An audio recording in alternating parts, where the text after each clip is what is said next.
ایک تمام مساجد، مدارس، قبرستان اور عیدگاہ کے کاغذات کو دیکھ کر اگر اس کے کاغذات درست ہیں تو سبحان اللہ، اگر درست نہیں ہے تو اس کو درست کرانے، اور اگر رجسٹری نہیں ہے تو رجسٹری کرانے، اگر موٹیشن نہیں ہے تو موٹیشن کرانے کی کوشش کریں، اور اگر خدا نہ خواستہ کوئی کمزوری ہے تو ابھی سروے رپورٹ میں اس کو قبرستان، عیدگاہ دکھا کر دوسرے نمبر کا پتر بھر کے اس کی ریسیونگ آپ حاصل کریں۔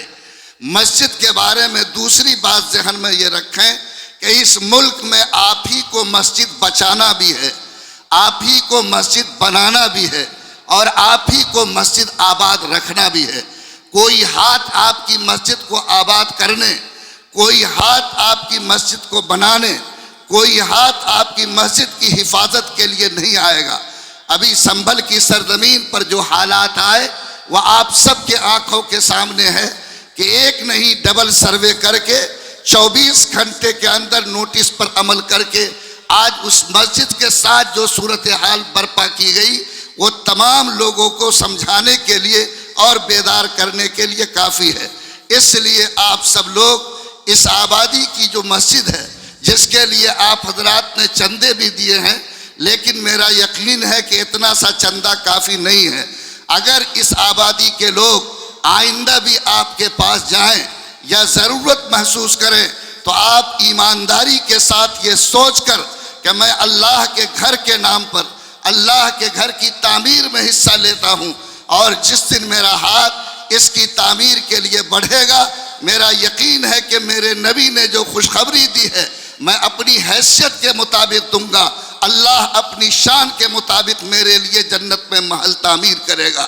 مجھے امید ہے کہ آپ اس نقطۂ نظر سے اس پر غور کریں گے، اور مسجد بنانے کے ساتھ آج حالات ایسے ہیں کہ مسجد تو بنا لی شب بھر میں، ایما کے حرارت والوں نے من اپنا پرانا پاپی ہے برسوں میں نمازی بن نہ سکے۔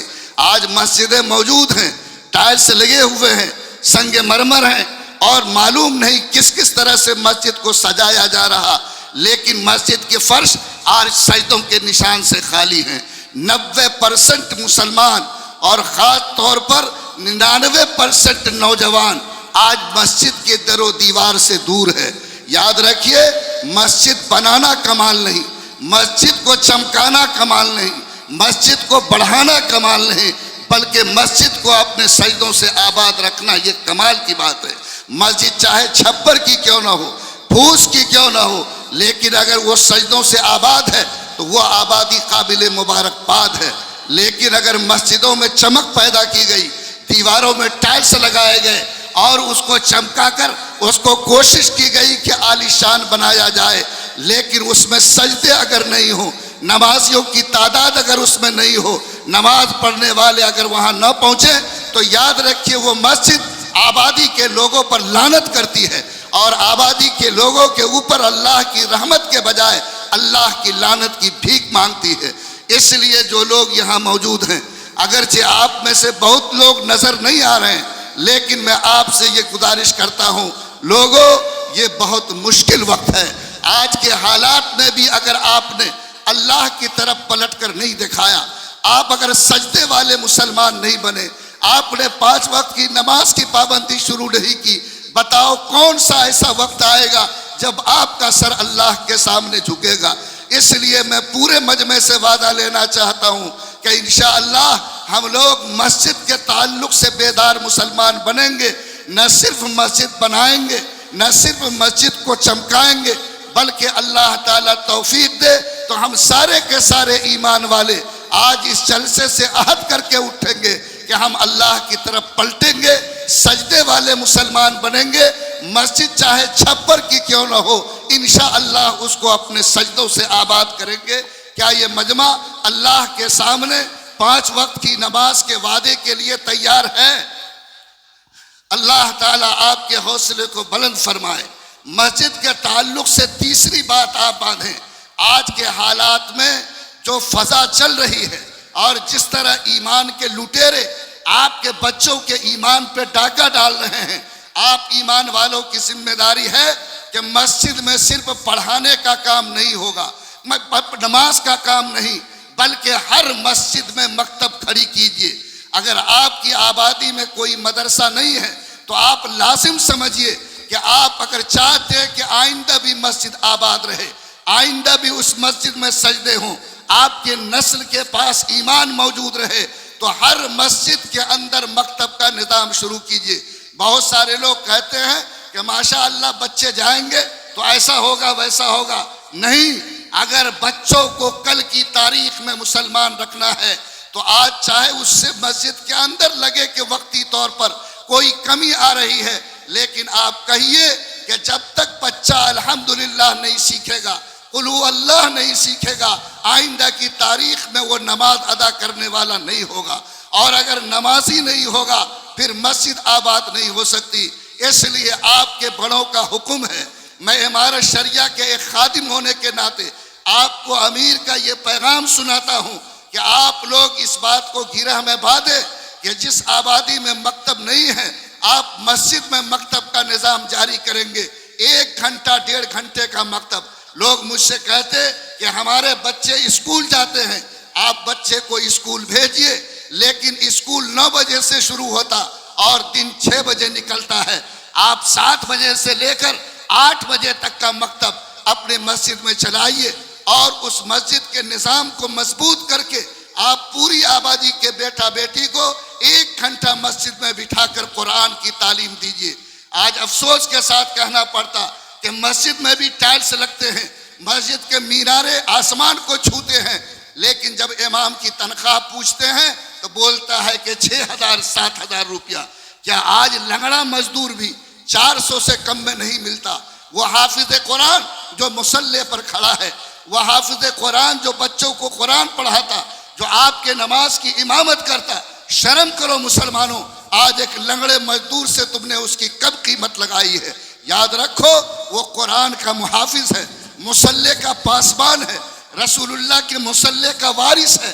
اگر آبادی کے مسلمان امام کا اکرام نہیں کریں گے، خاطر خواہ تنخواہ نہیں دیں گے، تو گویا اس نے مصلی رسول کی توہین کی، قرآن پاک کی عظمت کو نیچے گرایا۔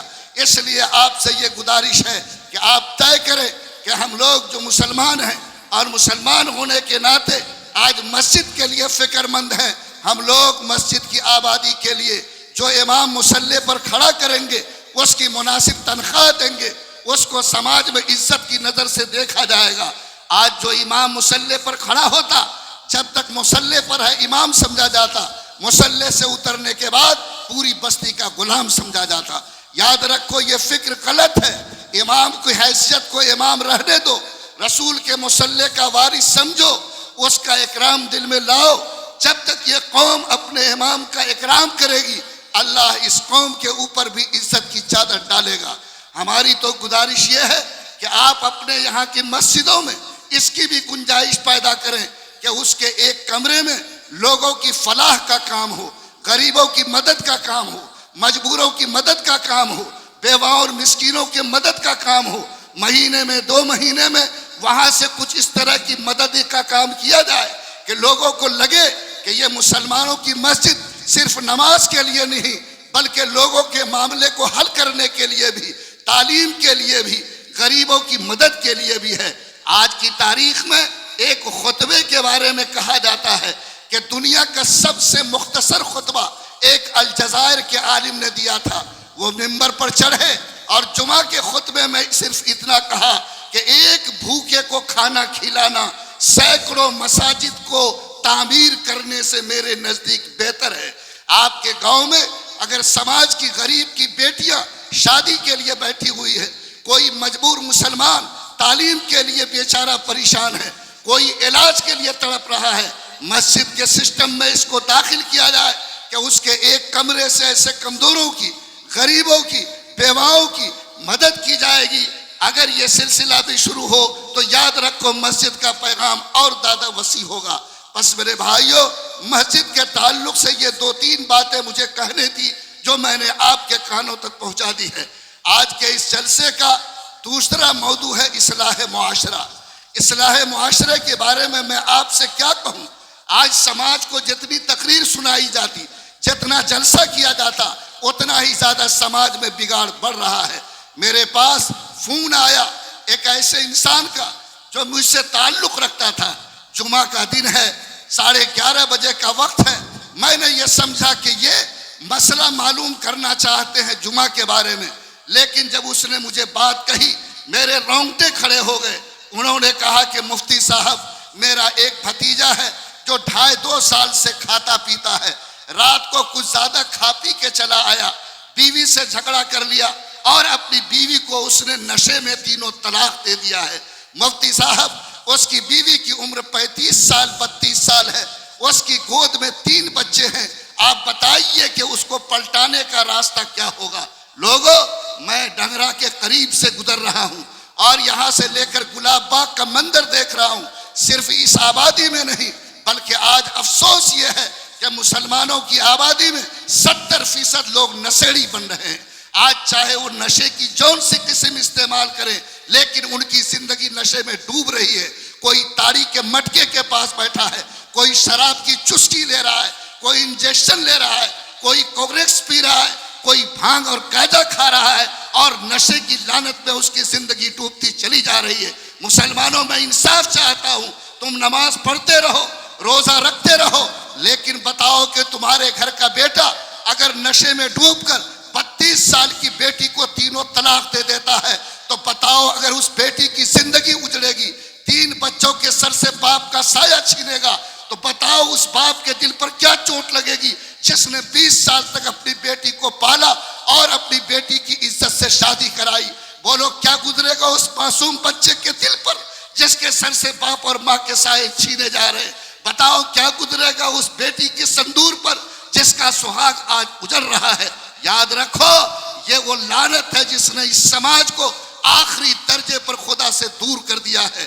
اللہ فرماتے ہیں میرے بندو اگر تم گناہ کو چھوڑو گے, تقوی کو اپناؤ گے, تب جا کر میری مدد مصیبت کے وقت تمہارے ساتھ ہوگی.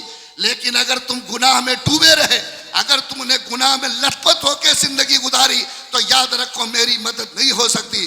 میں سماج کے ان نوجوانوں سے, ان بھائیوں سے جس کی زبان میں آج نشے کی لت ہے, میں صاف کہنا چاہتا سنو, جب نشہ کوئی مسلمان کرتا ہے حلق سے نیچے جیسے اس کا حق اترتا ہے, اللہ اس کے سینے سے ایمان کو چھین لیتا ہے.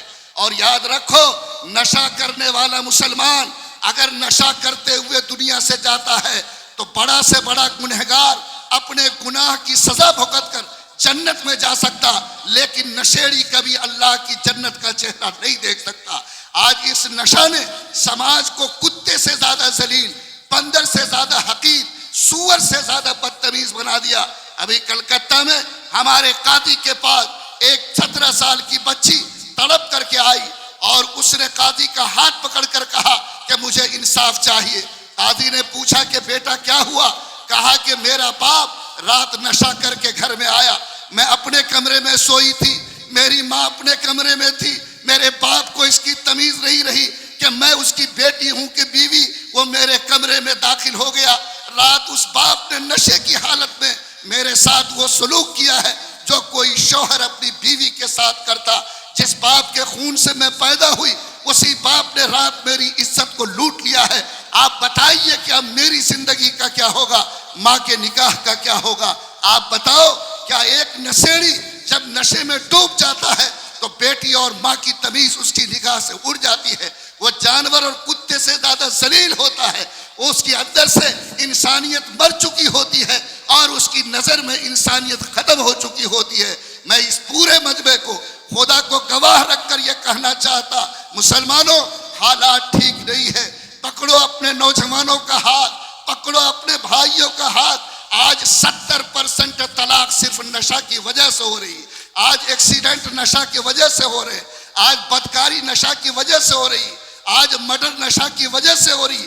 آج سرکار نے نشے پہ پابندی لگائی لیکن اس کے باوجود وہ قوم جس کے گھر میں قرآن ہے, جس کے گھر میں نبی کی تعلیمات ہے, جس کی پیشانی پر لا الہ کا کلمہ ہے, آج وہ اپنی زبان کو نشے کی لعنت میں مبتلا کر کے آج پورے اسلام کو بدنام اور اپنی زندگی کو اللہ کے رحمت سے دور کر رہے ہیں.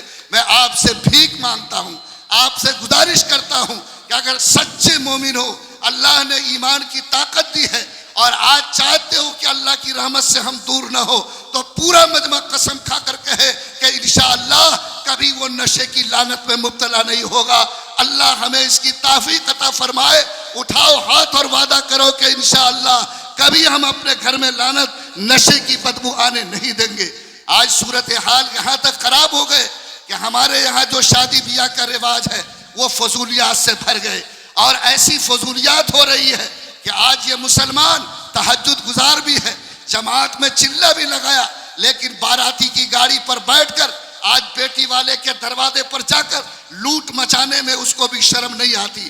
بڑے سے بڑے دیندار، بڑے سے بڑے امام اور عالم آج باراتی کے نام پر سماج میں وہ تباہی مچا رہے ہیں جس کی وجہ سے شادیاں مہنگی ہو گئی، غریب کی بیٹی بستر پہ تڑپ رہی ہے، آج وہ ماں کے سائے میں بیچاری زندگی کی آخری سانس لے رہی ہے، پنکھے میں لٹک کے جان دے رہی ہے، پیٹرول چھڑک کے آگ لگا رہی ہے، گناہ کے دلدل میں کود رہی ہے۔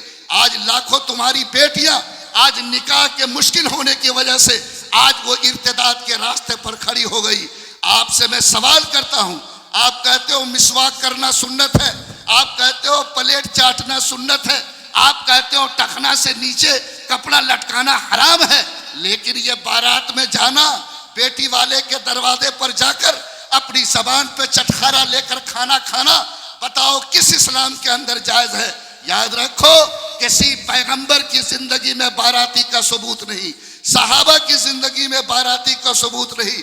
علماء کا فتویٰ ہے کہ اگر بیٹی والا تم کو دعوت دے کر نہیں بلاتا ہے اور صرف بیٹا والا کارڈ دیتا ہے، اور بیٹا والے کے کارڈ پر تم جا کر بیٹی والے کے یہاں کھانا کھاتے ہو، تو یہ کھانا مشکوک ہے، بلکہ بعض علماء نے اس کو حرام تک لکھا۔ لوگوں میں آپ کے ضمیر پر چوٹ لگانا چاہتا کہ آج بے شرمی اتنی بڑھ گئی کہ صرف مرد بارات نہیں جاتے، بلکہ جوان بیٹی اور بہن کو بھی گاڑی پر لاد کر بارات لے جاتا ہے۔ حرام ہے، یہ گناہ ہے۔ یہ تم کو بیٹی والے نے کارڈ دے کے بلایا نہیں، تم بے شرم مسلمان ہو، بغیر دعوت کے دوسرے کے دروازے پر جا کر کھاتے ہو۔ اسلام اس کی اجازت تم کو نہیں دیتا۔ آج جو طوفان بدتمیزی باراتی کے نام پر کی جاتی، اس نے اسلام کے سر کو دنیا میں جھکا دیا ہے۔ میں آپ سے گزارش کرتا ہوں، اگر متقی مسلمان ہو، پرہیزگار مسلمان ہو، اپنے پیٹ میں حرام لقمہ دینا نہیں چاہتے، تو آپ کی ذمہ داری ہے کہ باراتی کے اس مروجہ رواج کو جو آج سماج میں جڑ پکڑ گیا، جس کی وجہ سے شادیاں مشکل ہو رہی ہے، آپ اس کو روکنے کی کوشش کریں۔ اور اسی کے ساتھ ساتھ جو مسلمان جہیز کے نام پر آج اپنے بیٹوں کو بیچ رہے ہیں اور بیٹی والے سے پیسے وصول کر کے سامان مانگ کر اپنے گھر کو چمکا رہے ہیں، وہ بھی یاد رکھو، جہیز مانگ کر لینا رشوت ہے، سود ہے، حرام ہے۔ اور اگر کوئی مسلمان اپنے منہ کا کٹورا کھول کر بیٹی والے سے سوال کرتا ہے، تو اس سے بڑا ذلیل، اس سے بڑا کمینہ، اس سے بڑا گرا ہوا فقیر دوسرا نہیں ہو سکتا۔ اللہ تعالیٰ نے آپ کو ضمیر دیا، آپ خدا کے نام پر نیت کرو کہ نبی نے مجھے کہا اعلنوا ھذا النکاح وجعلوہ فی المساجد، نکاح اعلان کر کے کرو، نکاح کے عمل کو مسجد میں انجام دو، اور اس نکاح کو سادہ بناؤ۔ جس طرح نماز پڑھنا عبادت ہے، ویسے نکاح کرنا بھی عبادت ہے۔ اگر آپ نے نکاح کو عبادت نہیں بنایا، نکاح کو سادہ نہیں کیا، نکاح میں لین دین کو نہیں روکا، نکاح میں فضول خرچی پر پابندی نہیں لگائی، بیٹیاں مرتد ہوگی، گھروں سے بھاگیں گی، اپنے بدن میں آگ لگا کے چلیں گی، سماج کو ذلت کی کھائی میں اتارے گی، اور آپ کو موت تک رسوائی کا سامنا کرنا پڑے گا۔ اس لیے اگر آپ باضمیر ہیں، آپ مسلمان ہیں، تو آپ وعدہ کیجئے کہ انشاءاللہ میں زندہ دل مسلمان بن کر یہ عہد کرتا ہوں کہ اپنے بیٹے کا نکاح مسجد میں کراؤں گا۔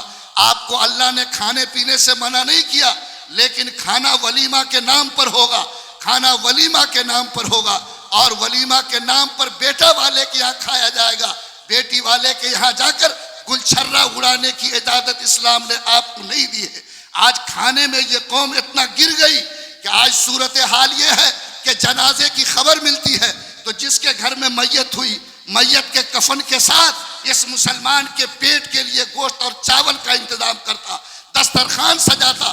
مجھے یاد ہے، میں اسی ڈنگرا کے قریب کے ایک آبادی کو جانتا ہوں، ایک بڑے مسلمان کو جانتا ہوں، ان کے بھائی یا چچا کا انتقال ہوا، رات انہوں نے 10:30 بجے ایک مدرسے میں فون کیا کہ مولانا فیض حادثہ ہو گیا ہے، معاملہ کفن کا تو حل ہو جائے گا لیکن بھوج کا معاملہ کیسے حل ہوگا؟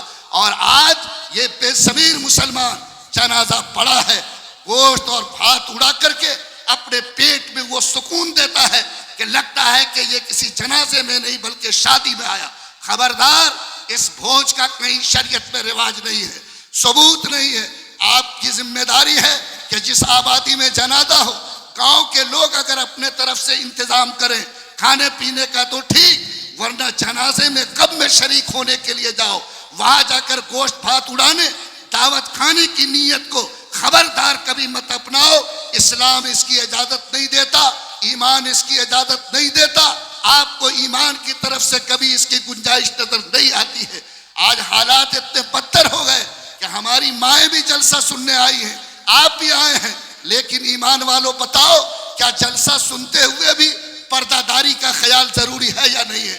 لیکن یہاں دیکھو جلسوں میں ریل پیل کا ماحول ہے، جیسے پنڈال کا انتظام ہوتا ویسے میلے کا انتظام ہوتا، جتنے لوگ جلسے گاہ میں رہتے اس سے 2 گنا زیادہ پنڈال میں رہتے۔ ایک دن کے جلسے میں بولو آج جھنجھنا کے دکان کے لگانے کی کیا ضرورت ہے؟ آج اس بازار اور منڈی کو سجانے کی کیا ضرورت ہے؟ آپ نے اصلاح کے نام پر جلسہ کیا، خرافات مچے ہیں، جا کر کے منظر دیکھو، ضمیر روتا ہے کہ یہ قوم جس نے اصلاح کے نام پر جلسہ کیا، میلہ سجا کر اس نے کون سی طوفان بدتمیزی برپا کی ہے۔ میں آپ سے بھیک مانگتا ہوں، گزارش کرتا ہوں، اجتماعات ہوتے ہیں، تبلیغی جماعتیں بڑے بڑے پروگرام کرتی ہے، کہیں پر بھی کوئی اس طرح کی منڈی نہیں لگتی۔ عورتوں کے تعلق سے ہمارے علماء نے صاف کہا کہ جلسہ اگر ایک دن کا ہے تو صبح 10 بجے سے لے کر 1 بجے تک خواتین کا اجتماع رکھو اور ان کو کہو کہ آئیں، سکون سے باتیں سنیں اور اپنے گھر کو واپس چلی جائیں، اور مغرب کے بعد جو جلسہ شروع ہو اس میں خبردار ان کے آنے پہ پابندی لگاؤ، اور صرف مردوں کے جلسے ہوں گے تاکہ مرد سکون کے ساتھ بیٹھ کر کے جلسہ سن سکیں اور وہ جلسہ کا صحیح پیغام لے کے گھر جا سکے۔ اس لیے میں جلسہ کے منتظمین سے گزارش کرتا ہوں کہ آئندہ جب آپ جلسہ کریں تو بلا شبہ جلسہ کریں، خواتین کے لیے الگ انتظام کریں، مردوں کے لیے الگ سیشن رکھیں، تاکہ یہ جو میلے کا ماحول ہے، یہ بے پردگی کا ماحول ہے، یہ جلسے میں آ کر انسان بد نظری اور گناہ کا شکار ہوتا، اور جلسے میں اصلاح کا پیغام کے بجائے آج دوسرا پیغام ذہن میں جاتا۔ ایسے حالات سے یہ ملت اور یہ سماج محفوظ رہ سکے۔ لوگوں، آج یہ جو پلاسٹک کا ڈبہ موبائل ہے، اس نے سماج میں کوہرام مچا کر رکھ دیا ہے، اور اس موبائل کی وجہ سے بدکاری کا دروازہ کھل گیا۔ میں اپنے نوجوانوں سے کہتا ہوں، یاد رکھو تمہیں اللہ کے سامنے حاضر ہونا ہے، اپنی زندگی کا حساب دینا ہے۔ یہ پلاسٹک کا ڈبہ موبائل یہ آگ ہے، آگ۔ یاد رکھو آگ کا اگر صحیح استعمال کرو گے کھانا بن جائے گا، تمہارے بدن میں جاڑے میں گرمی ملے گی، لیکن غلط استعمال ہوگا تمہارا گھر جل کے راکھ ہو جائے گا۔ آج ہمارا نوجوان اس موبائل کی وجہ سے فتنے میں مبتلا ہے۔ آج باپ گھر سے نکلتا ہے، اس کی بیٹی کے ساتھ موبائل کی وجہ سے بدکاری ہوتی ہے۔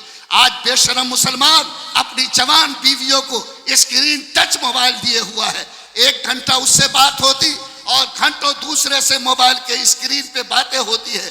آج اس موبائل کی وجہ سے سماج میں بدکاریوں کا دروازہ بڑھ گیا۔ مسلمانوں، میں خدا کو گواہ بنا کر آپ سے کہتا ہوں، آپ ایمانداری سے بتاؤ کیا بدکاری مسلمان کے لیے جائز ہے؟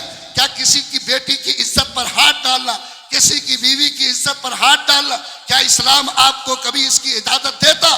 یہ زنا وہ گناہ ہے کہ فرمایا قرآن میں کہ اگر غیر شادی شدہ انسان کسی کی عزت پہ ہاتھ ڈالے تو یاد رکھو وہ اس لائق ہے کہ اس کو پتھر مار کر ہلاک کر دیا جائے اور کوڑے لگائے جائے، اور اگر شادی شدہ مسلمان یہ عمل کرے تو اس کو چوراہے پر پتھر مار کر ہلاک کر دیا جائے۔ آج یہ شرمندگی، آج گناہ کا یہ احساس ہمارے سماج سے مٹ چکا، زنا سستا ہو چکا، اور حالات اور مشکل نے موبائل کی وجہ سے اس کو اور آسان کر دیا۔ قربان جاؤ ہمارے آقا پر، ہمارے آقا بیٹھے ہیں، ایک 25 سال کا نوجوان آتا ہے، نبی سے کہتا ہے اے نبی میں آپ سے ایک گناہ کی اجازت مانگتا ہوں۔ نبی نے فرمایا کون سا گناہ؟ کہا کہ مجھے بدکاری کی عادت ہے، میں اس کو نہیں چھوڑ سکتا، میں روزہ نماز ساری عبادت کروں گا۔ نبی نے فرمایا ادنو منی، میرے قریب آؤ۔ جب وہ نزدیک آیا آپ نے اپنا ہاتھ اس کے سینے پر رکھا، کہا کہ بیٹا ایک سوال کا جواب دو۔ بولا کیا سوال؟ کہا کہ ایک عورت تمہارے سامنے آئے جو سر سے لے کر پیر تک پردے میں ہو، تم اس کی عزت کو لوٹنا چاہو لیکن چہرہ کھولے تو تمہاری ماں ہو، تو بتاؤ تمہارے دل کی آواز کیا ہوگی؟ وہ نوجوان تڑپ گیا، کہا اللہ کے پیغمبر میں کبھی اس کی عزت نہیں لوٹ سکتا۔ کہا اگر تیری بیٹی ہو، کہا اس کے ساتھ بھی ایسا نہیں کر سکتا۔ کہا اگر تیری بہن ہو، کہا اس کے ساتھ نہیں کر سکتا۔ نبی نے فرمایا اگر کوئی دوسرا تیری ماں کی عزت پہ ہاتھ ڈالے، تیرے کان کو خبر ملے، بولو تیرے دل کی آواز کیا ہوگی؟ وہ نوجوان تڑپ گیا، کہا میں اس کی گردن توڑ دوں گا۔ نبی نے فرمایا بیٹا دنیا میں جس کی عزت پہ ہاتھ ڈالو گے وہ بھی تو کسی کی ماں ہوگی، کسی کی بیٹی ہوگی، کسی کی بہن ہوگی۔ آخر جیسے تمہارے جذبات ہیں، بولو اس کے بیٹے اور باپ کے جذبات ہوں گے کہ نہیں ہوں گے؟ وہ نوجوان تڑپ گیا، نبی کے قدموں پہ گرا، کہا اللہ کے رسول آج کے بعد کبھی میں اس گناہ کی طرف نہیں جا سکتا۔ مسلمانوں میں پورے مجمع سے وعدہ لینا چاہتا کہ طے کرو انشاءاللہ کبھی ہمارے قدم نہیں بھاگیں گے، کبھی ہم اس لعنتی گناہ کی طرف نہیں جائیں گے۔ ہاتھ اٹھا کر عہد کرو کہ انشاءاللہ پوری زندگی اپنی نظر اور شرمگاہ کی حفاظت کرے گی۔ اللہ تعالیٰ آپ کو اس کی توفیق دے، اور جو آپ کی گھر کی بیٹیاں ہیں ان کے سر پہ آنچل دو، ان کے بدن پہ کپڑے دو، ان کو بے پردگی سے بچاؤ۔ یاد رکھو جیسے نماز فرض ہے ویسے پردے کے ساتھ جینا بھی فرض ہے۔ ابھی فرانس کے اندر ایک مروہ نام کی مسلمان کی بیٹی جو بڑے کاروبار والی تھی، اس کا حال یہ تھا کہ وہ بیچاری برقع پہنتی تھی۔ عیسائیوں نے اس کے اوپر انگلی اٹھائی، اس کو روکا لیکن وہ نہیں مانی، اس کے خلاف عدالت میں مقدمہ کر دیا۔ عدالت کے اندر جج نے اس کو بلایا، مروہ جج کے سامنے کھڑی ہو گئی۔ جج نے کہا کہ مروہ تم کو یا تو پردہ لینا ہے، برقع لینا ہے، یا فرانس میں رہنا ہے، دو میں سے ایک فیصلہ کرو۔ قربان جاؤ اس ایمان والی بیٹی پر، یہ ڈٹ گئی، کہا کہ جج صاحب میں اس برقعے کو، میں اپنے دوپٹے کو نہ صرف یہ کہ میں اپنے لیے ایک پردہ سمجھتی ہوں بلکہ ایمان کا حصہ سمجھتی ہوں۔ جج صاحب سن لیجئے، میں 100 مرتبہ فرانس کو چھوڑ سکتی لیکن اپنے سر کے دوپٹے کو اتارنا قبول نہیں کر سکتی۔ ایک عیسائی نوجوان کو غصہ آیا، اس نے ریوالور نکالا اور مروہ کے سینے میں گولی اتار دیا۔ مروہ زمین پر گری لیکن اس کے بدن سے نکلنے والے خون نے قیامت تک کے مسلمانوں کو پیغام دیا کہ ایک سچی اور وفادار اسلام کی بیٹی، ایک مسلمان کے گھر کی سپوت، اگر وہ نیت کرتی ہے کہ اسے اسلام کے پردے کو سنبھالنا ہے تو وہ اپنی جان دے سکتی ہے لیکن اپنے پردے کو کھونے کے لیے تیار نہیں ہو سکتی۔ آپ سے بھی میری گزارش ہے کہ شیطان طاقت میں ہے، پردے کے نظام کو مضبوط بناؤ، باغیرت مرد بنو، باحیا مرد بنو، باضمیر مرد بنو۔ کبھی اپنی بیوی بہو بیٹی کو اس حال میں مت جانے دو کہ دنیا دیکھ کر شرم محسوس کرے، بلکہ جب وہ گھر سے نکلے تو اس شان سے نکلے کہ دنیا دیکھ کر کہے کہ یہ کسی مسلمان باپ کی بیٹی ہے۔ لوگوں آج ماں باپ کے ساتھ جو بدسلوکی ہے اس کو بھی دیکھ کے دل روتا۔ میں چونکہ کئی علماء باقی ہیں ان کی تقریر آپ کو سننی ہے، میں یہ آخری بات اصلاح معاشرہ کے غرض سے آپ سے کہہ کے رخصت ہونا چاہتا کہ ماں باپ اللہ کی عظیم ترین نعمت ہے، لیکن آج جب جوان کو دوپٹے کی خوشبو لگتی ہے، بیوی گھر میں آتی تو آج اس بوڑھے ماں باپ کی زندگی اچیرن بن جاتی۔ خبردار نوجوانوں سن لو، جس کو بھی اللہ نے بوڑھا ماں باپ دیا اس سے بڑھ کر تمہاری زندگی میں نعمت نہیں ہو سکتی۔ یہ باپ تمہارے لیے جنت کا دروازہ اور اسی ماں کے قدم کے نیچے تمہاری جنت ہے۔ جو بے ضمیر بے غیرت بیٹا اپنے ماں کے دل کو دکھائے گا، اپنے باپ کے آنکھ میں آنسو لائے گا، کان کھول کر سنو، اگر 5 منزلہ مکان بھی بنا لو، 50 بیگھہ زمین بھی خرید لو، لیکن اگر تمہاری ماں دکھی ہے، تمہارا باپ ناراض ہے تو کبھی تم کو عزت کی موت نصیب نہیں ہو سکتی۔ اور اگر کسی کے ماں خوش ہے، باپ خوش ہے، تو قیامت کے دن وہ بیٹا خدا کی قسم اللہ کی جنت میں جائے گا، اور وہ ماں اور باپ اس کو اپنے ساتھ اللہ کی جنت میں ضرور لے جائیں گے۔ اس لیے مسلمانوں آپ سے گزارش یہ ہے کہ میرے آقا نے فرمایا کہ ماں باپ سے محبت کرو، اتنی محبت کرو کہ اگر کوئی مسلمان بیٹا اگر صبح اٹھتا ہے اور ایک مرتبہ ماں باپ کو محبت کی نظر سے دیکھتا ہے تو اللہ ایک مقبول حج کا ثواب اس کو عطا فرماتا ہے۔ ایک صحابی اٹھے، انہوں نے کہا کہ نبی اگر کوئی شخص 100 مرتبہ ماں باپ کو دیکھے، نبی نے فرمایا اللہ 100 مقبول حج کا ثواب اس کو عطا فرمائے گا۔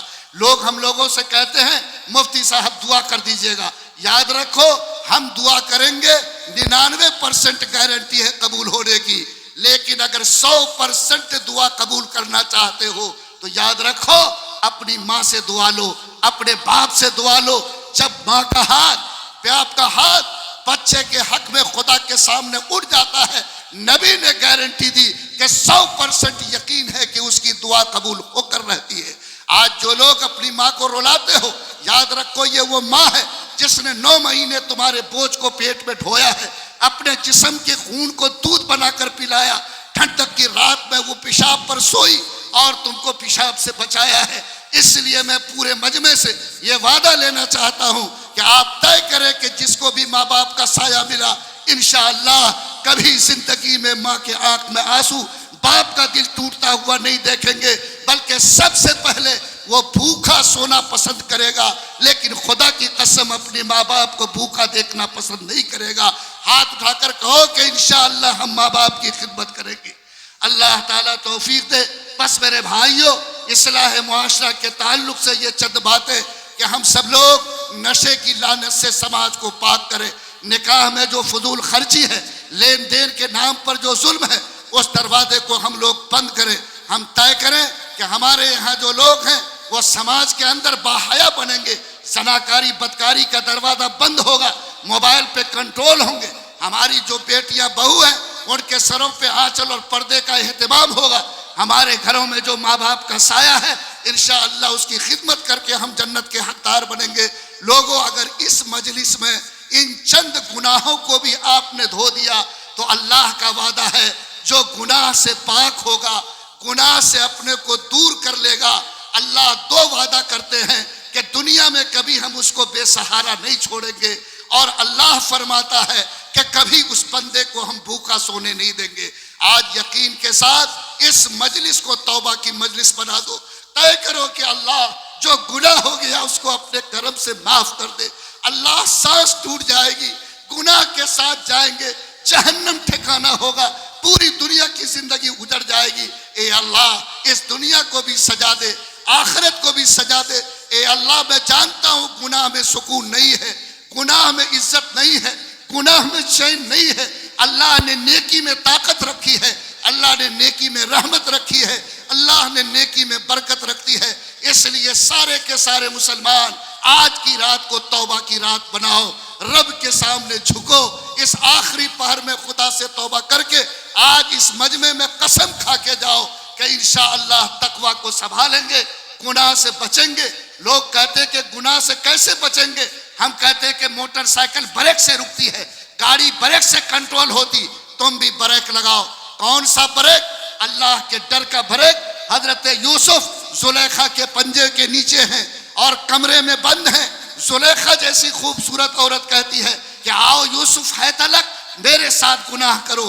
حضرت یوسف فرماتے ہیں کہ میں گناہ کرتا تو کوئی دیکھ نہیں سکتا تھا، کوئی روک نہیں سکتا تھا، لیکن اچانک دل سے آواز آئی، اے یوسف اس بند کمرے میں کوئی دیکھے یا نہ دیکھے اللہ دیکھ رہا ہے۔ لوگوں یہ وہ بریک ہے کہ اگر تم لگا لوگے انشاءاللہ کبھی ان کنٹرول نہیں ہوگے۔ گناہ لپکے، گناہ تمہاری طرف اگر دوڑے، کوئی گناہ تم کو دعوت دے، یوسف کی طرح اگر کوئی پکارے کہ آؤ میرے ساتھ گناہ کرو، رات کا سناٹا ہو، دن کا اجالا ہو، کھیت ہو کھلیان ہو، بازار ہو پارک ہو، ایک آواز تمہارے دل سے نکلے، کوئی دیکھے یا نہ دیکھے اللہ دیکھ رہا ہے۔ جس دن یہ احساس پیدا ہوگا، یہ بریک لگاؤ گے، انشاءاللہ خدا تعالیٰ تمہارے لیے گناہ سے رکنا آسان کر دے گا۔ بس مجھے امید ہے کہ آپ مسجد کے تعلق سے بیدار ہوں گے، مسجد بنانے کا بھی کام کریں گے، مسجد کی حفاظت بھی کریں گے، کاغذات کو درست بھی کریں گے، مسجد کو سجدوں سے آباد بھی کریں گے۔ اور آج جو سماج میں طرح طرح کے گناہ پنپ رہے ہیں، آپ سب سے پہلے اپنی ذات سے، اپنے گھر سے ان گناہوں کو مٹانے کی کوشش کریں گے۔ جس دن آپ کا ہاتھ، آپ کا عمل ان گناہوں کو مٹانے کے لیے تیار ہو جائے گا، خدا کی قسم ہندوستان میں چاہے کوئی ظالم کتنا بڑا کیوں نہ ہو، فرعون سے بڑا ظالم نہیں ہو سکتا۔ اللہ تعالیٰ نے فرعون کے مقابلے میں اپنے نیک بندہ موسیٰ کی مدد کر کے دکھایا، دریا کے سینے کو چیر کر راستہ نکالا، ابراہیم کے لیے نمرود کی آگ کو پھول بنایا، یونس کو مچھلی کے پیٹ میں زندہ رکھا، نبی کو مکڑی کے جالے کے ذریعے بچا کر دکھایا۔ ہم بھی مایوس نہیں ہیں، حالات پریشان کن ہیں، مایوس کن نہیں ہے۔ ہمت کرو، کردار کو درست کرو، اعمال کو درست کرو، اللہ کی طرف پلٹو۔ خدا کی قسم اللہ کی مدد تمہارے گھروں میں اترنے کے لیے بے چین ہے۔ میں جلسے کے منتظمین کا شکریہ ادا کرتا کہ انہوں نے مجھے اس قابل سمجھا کہ آج کے جلسے میں کچھ کہنے کا موقع دے، اور آپ بھائیوں کا بھی شکریہ کہ آپ نے اتنے دن سکون سے بیٹھ کر میری باتوں کو سنا۔ میں اللہ سے دعا کرتا ہوں کہ اللہ تعالی ہمیں بھی گناہ سے بچ کر چلنے کی توفیق عطا فرمائے، آپ سب کے لیے بھی گناہ سے بچنا آسان فرمائے۔ ربنا تقبل منا انک انت السمیع العلیم وتب علینا یا مولانا انک انت التواب الرحیم۔